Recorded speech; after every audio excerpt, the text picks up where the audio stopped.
September 11, 1997 అమెరికాలోని ఒక radio షోకి ఒక కాల్ వచ్చింది. కాల్ చేసిన వ్యక్తి ఏడుస్తూ వణుకుతూ భయంతో ఇలా అన్నాడు, నేను ఏరియా 51లో పనిచేశాను. వాళ్ళు నన్ను చంపడానికి వస్తున్నారు. అసలు ఏలియన్స్ ఎవరో కాదు, వాళ్ళు వేరే డైమెన్షన్ నుంచి వచ్చిన క్రియేచర్స్ అని చెప్తుండగానే లైవ్లో ఉన్న ఆ రేడియో స్టేషన్ మొత్తం సిగ్నల్స్ ఒక్కసారిగా కట్ అయిపోయాయి. ఆ తర్వాత ఫోన్ చేసిన వ్యక్తి ఏమైపోయాడో ఎవరికీ తెలియదు. అసలు ఏముంది ఏరియా 51లో? నెవెడా ఎడారిలో దాదాపుగా 30 లక్షల ఎకరాల విస్తీర్ణంలో వ్యాపించి ఉన్న ఈ ప్రదేశం ఎందుకు ఇంత టాప్ సీక్రెట్? నిజంగానే ఏరియా 51లో ఏలియన్స్ మీద ఎక్స్పెరిమెంట్ చేస్తున్నారా? యుఎస్ఏ గవర్నమెంట్ ఎందుకని ఏరియా 51 విషయంలో అంత ప్రైవసీ మెయింటెనెన్స్ చేస్తుంది అని మీ ప్రశ్నలకు ఈ వీడియో సమాధానం ఇస్తుంది. సో వీడియోని ఎండ్ వరకు చూడండి. Let's start the video.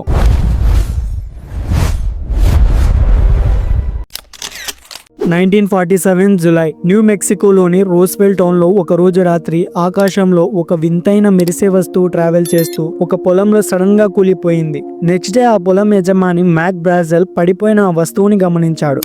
అది చూడడానికి ఎలా ఉన్నాయి అంటే ఒక డిఫరెంట్ కైండ్ ఆఫ్ మెటల్ తో అలాగే రబ్బర్ లాంటి పదార్థాల్లాగా కనిపించాయి అని చెప్పాడు. ఈ విషయాన్ని మ్యాక్ బ్రాజెల్ రోస్వెల్ టౌన్ ఆర్మీకి ఇన్ఫార్మ్ చేశాడు. జూలై 8న రోస్వెల్ ఆర్మీ అధికారికంగా ఒక స్టేట్మెంట్ ని రిలీజ్ చేసింది. మేము ఒక ఫ్లయింగ్ డిస్క్ ని స్వాధీనం చేసుకున్నాము అని. ఈ న్యూస్ పేపర్స్ లో రాగానే ప్రపంచమంతా షాక్ అయింది. నిజంగానే ఏలియన్స్ వచ్చాయా అని మాట్లాడుకోవడం స్టార్ట్ చేసింది. కానీ సరిగ్గా 24 గంటలు గడవక ముందే ఆర్మీ తన మాటను మార్చేసింది. అది ఎగిరే ఫ్లయింగ్ డిస్క్ కాదని కేవలం ఒక వెదుర్ బెలూన్ అని చెప్పింది. దీంతో ప్రభుత్వం ఏదో దాస్తుందని ప్రజలలో ఇంకా అనుమానాలు పెరిగాయి.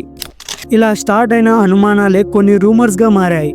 ఆ రూమర్స్ కి ప్రాణం పోసిన వ్యక్తి బాబ్ లాజర్. 1989లో ఒక టీవీ ఇంటర్వ్యూలో బాబ్ లాజర్ సంచలన వ్యాఖ్యలు చేశాడు. తాను ఏరియా 51 దగ్గర ఉన్న S4 అనే సీక్రెట్ ప్లేస్ లో వర్క్ చేశానని, అక్కడ 9 ఏలియన్ స్పేస్ క్రాఫ్ట్స్ ఉన్నాయని చెబుతూ అమెరికా ఏలియన్స్ టెక్నాలజీని ఉపయోగించి అడ్వాన్స్డ్ విమానాలను తయారు చేస్తుందని అతను క్లెయిమ్ చేశాడు. ఆ ఇంటర్వ్యూలో బాబ్ లాజర్ చెప్పిన ఒక్కొక్క మాట వింటే మీ మైండ్ బ్లాక్ అవుతుంది. ఏరియా 51లో పనిచేసే ఎంప్లాయీస్ ఎవరికైనా హెల్త్ కండిషన్స్ బాగాలేకపోతే వాళ్ళని నార్మల్ హాస్పిటల్స్ కి వెళ్ళడానికి యుఎస్ఏ గవర్నమెంట్ పర్మిషన్ ఇవ్వదని, వాళ్ళకి సపరేట్ గా హాస్పిటల్ కట్టించారని చెప్పాడు. కొన్ని సిచ్యువేషన్ లో ఏరియా 51లో ఎవరైనా అనుకోకుండా చనిపోతే చనిపోయిన వారి ఫిజికల్ బాడీని కూడా వాళ్ళ ఇంటికి పంపించారని చెప్పాడు. అలాగే S4 అనే సీక్రెట్ ప్లేస్ లో ఉన్న 9 UFOs పెట్రోల్ తో కానీ డీజిల్ తో కానీ రన్ చేయవు. అవి రన్ అవ్వాలంటే ఎలిమెంట్ 115 ని యూజ్ చేయాలి అని చెప్పాడు. కానీ 1989లో ఎలిమెంట్ 115 అనే మూలకం అసలు లేనే లేదు. ఇంట్రెస్టింగ్ ఏంటి అంటే సైంటిస్ట్ ఎలిమెంట్ 115 ని 2003లో డిస్కవర్ చేశారు. సో బాబ్ లాజర్ ముందే చెప్పడం వల్ల అతను ఏరియా 51 గురించి నిజమే చెప్తున్నారు అని అందరూ నమ్మారు. ఈ ఇంటర్వ్యూ తర్వాతనే ప్రపంచమంతా ఏరియా 51 వైపు చూడడం మొదలుపెట్టింది. దీనికి తోడు ముందు మనం చెప్పుకున్న 1997లో వచ్చిన radio station call incident people ని ఏరియా 51లో నిజంగానే ఏలియన్స్ ఉన్నాయని నమ్మేలాగా చేసింది.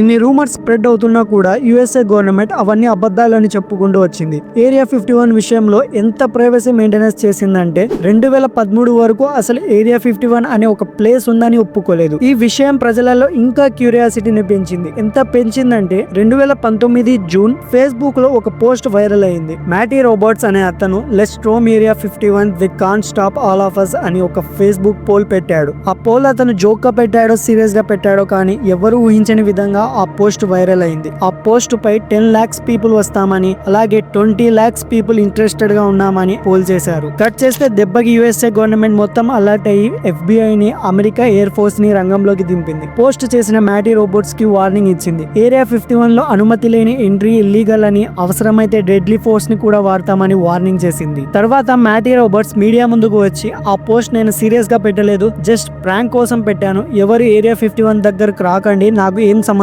లేదని చెప్పాడు. దీంతో లాక్స్ లో వస్తారనుకున్న పీపుల్ కేవలం 3000 వరకు మాత్రమే ఏరియా 51 దగ్గరకు వచ్చారు. అంటే లోపల పోవడం కోసం కాదు, అక్కడే సరౌండింగ్స్ లో ఉండి పార్టీ చేసుకొని అదొక ఫెస్టివల్ లాగా జరుపుకొని అక్కడి నుంచి వెళ్లిపోయారు. ఈ ఈవెంట్ కోసం ముందస్తు సెక్యూరిటీ అండ్ ప్రిపరేషన్ కోసం యుఎస్ఏ గవర్నమెంట్ కి సుమారుగా $11 million ఖర్చు అయ్యాయని చెప్పింది. మనం ఒకసారి ఈ రూమర్స్ ని పక్కన పెట్టి the real history of area 51 ని చూస్తే మనకి ఒక క్లారిటీ వస్తుంది. అసలు ఏరియా 51 ఎప్పుడు స్టార్ట్ అయింది? అమెరికాకు చెందిన central intelligence agency CIA and Lockheed అనే విమాన తయారీ సంస్థ సొసైటీ 1955 లో ఏరియా 51 ని స్టార్ట్ చేశారు. దీని వెనుక ఉన్నది కేవలం ఇద్దరు వ్యక్తులు. ఒకరు Richard Bissell, former CIA agent, మరొకరు కెల్లీ జాన్సన్, లాక్హీడ్ సంస్థకి చెందిన ఫేమస్ ఏరోప్లేన్ డిజైనర్.